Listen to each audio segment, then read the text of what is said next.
Well, it is January, the holidays are over, many of us spend a lot of time with family, and you might have noticed some changes in your older loved ones, especially those you haven't seen in a while. We're talking about that in this week's Aging in Place, and joining us this morning, Beckie Spaid, Senior Home Care Specialist with Care Advantage. Good morning, Good morning, Beckie. and Happy New Year. Happy New Year. Yeah, we can still say that for the next couple of weeks, right? I feel like all of January I say Happy New Year. Yes, I think it's appropriate. Now, this is also the time of year when your organization tends to hear from families perhaps you have never heard from before, just noticing something different with their loved ones.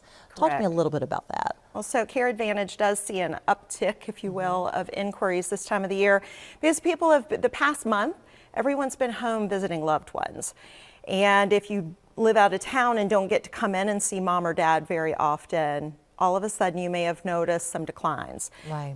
Whether it's more forgetfulness, whether it's that they're not eating properly or staying hydrated, you know, just little things that you can notice that are subtle enough but also could signify a more serious decline. So these are the things that I always caution families. If you notice it, talk about it. Yeah. Talk amongst yourselves if you have siblings, and then kind of come up with a plan, and then talk to mom or dad. You know, they're probably going to be resistant.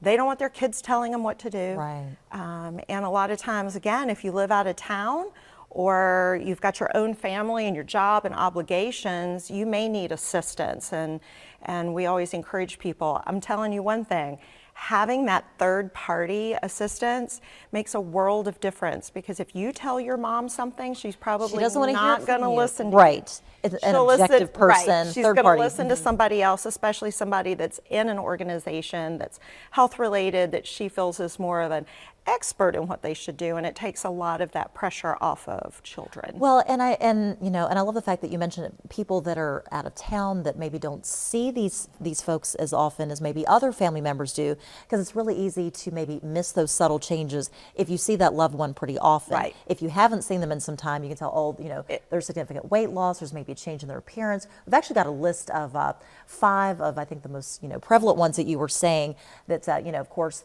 you mentioned memory loss, perhaps with forgetting things. Mobility issues is another one. They might isolate themselves to 1 or 2 rooms in the house because they're having problems maneuvering stairs, or you might notice they're having a lot of problems getting up or down out of a chair or off of the couch. You know, these are things that could be alleviated by changing out furniture or adding some different equipment in the restroom, for example, too. Yeah, loss of appetite or changes in appetite, that's another, if they used to be a hearty eater and perhaps they're not as, they might be lonely and not eating as much, or just kind of making do with a sandwich, and they're not getting the nutrition that they need. Yeah, and also another one up there, notice detachment, where maybe, they were taking part in more of perhaps the cooking or the preparations or just talking with family members. Or being with friends, and that detachment could be maybe they're having vision problems. Maybe they're having hearing problems. It could be something very simple, and they're just embarrassed to talk about it. Yeah, all things that we have to pay close attention to. So if you do notice, one or perhaps more of these signs, you had mentioned earlier, coming up with a plan, talking with perhaps if you have other siblings or other close family members, but I think that the hardest thing would be just approaching your loved one and just saying, it is hey, hard. I'm noticing some things that are different. Are there any good, catchphrases or buzzwords or anything that we can use to make that live an easier conversation? Yeah, it's just really just having that open conversation, to see if there's anything I can do to help you. Would it be helpful if I took you grocery shopping this week? Or, just kind of asking some nonchalant questions at first that you can gauge how your loved one is responding and how open they're going to be. And then you might have to get more direct. There are resources in the area, or you can make an appointment with their PCP or another physician that might be able to assist with that conversation too. Of course, always check Care Advantage's website too. Absolutely. We're always here to help. All right. Thank you so much for coming in this morning, Beckie. Some great information, often some difficult conversations, but really important ones. Very important. Very, very important.